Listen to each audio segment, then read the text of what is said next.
I'm Landon King. And I'm Serena Fairley. Hope you have a fantastic Friday. Please stand for the Pledge of Allegiance. I pledge allegiance to the flag of the United States of America and to the republic for which it stands, one nation, under God, indivisible, with liberty and justice for all. Please remain standing for a moment of silence.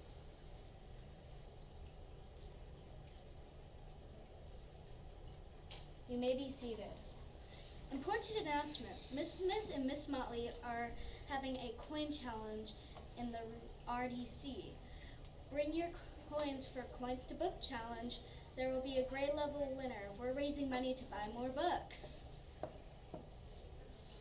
Serena, yesterday my riddle was sting of a big chime that tolls oh so sweetly, or a school signal that halts all completely.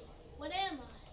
Landon, when it said, think of a big chime that tolls oh so sweetly, and also when it said, or a school signal that halts all play completely, and a school signal is a bell, so that means it must be a bell. My riddle yesterday was a unit of time that is more than a day.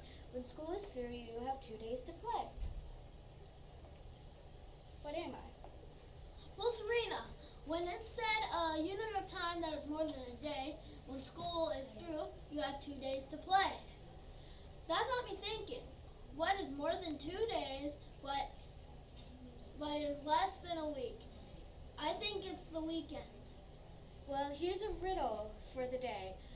4 legs in the morning, 2 legs at midday, and 3 legs in the evening. What am I? That was very interesting. Now for another riddle of the day. I make 2 people out of 1. What am I? Well, that was very interesting, Landon. Now it's time for Mr. Luciani. Okay, bye. See you later. These guys, what's up everybody? Good morning.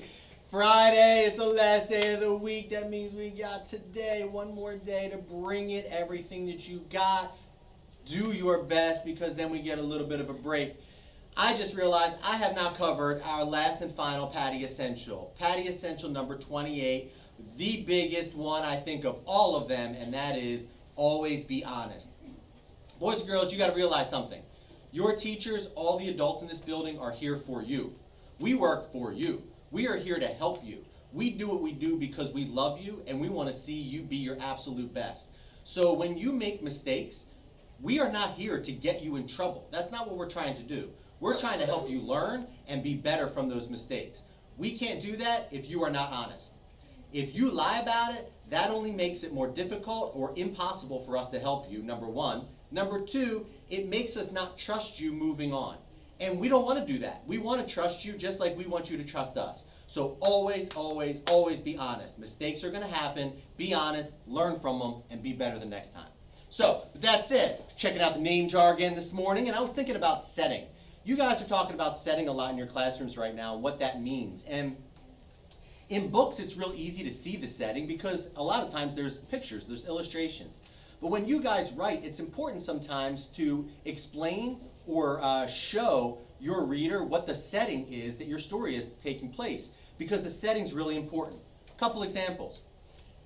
This flashback early on in the book, when Eunhae was at the airport in Korea. Why would they have the setting be at the airport? Well, I'm thinking that the airport, when you're about to say goodbye to somebody, that's like the final stop, right? And it's one of those places or locations where you get the most kind of feeling about either excitement about going somewhere, or in this case, fear about going somewhere. So that airport there was important because that was the last moment she was with her grandmother before she left for America. The school bus. The school bus, in this first time where kids were making fun of her name, was happening on the school bus. And I think that was a great setting for the author to choose, because the school bus is one of those moments where you can feel alone because you don't have your teachers there. You don't have your parents there, your family there. And if you are being, like Eunhae, being made fun of, that can be one of the worst places in the world to be because you feel so alone. And of course, she was also sitting by herself at that time too. And then these two here. Mr. Kim's store. In the story, and we talked about her inner conflict yesterday, about how she was questioning her name, but then when she got to Mr. Kim's store and started seeing familiar things, that put her at ease and started to make her feel more comfortable about her name. But it was all about the location, not just Mr. Kim. It was about being in that Korean store where things were familiar to her.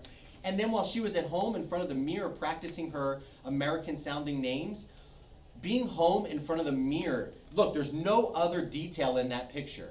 He only focused on her and that mirror because that is one of the most like private places that you could possibly be, and you could completely be yourself and completely be comfortable and vulnerable like she was there.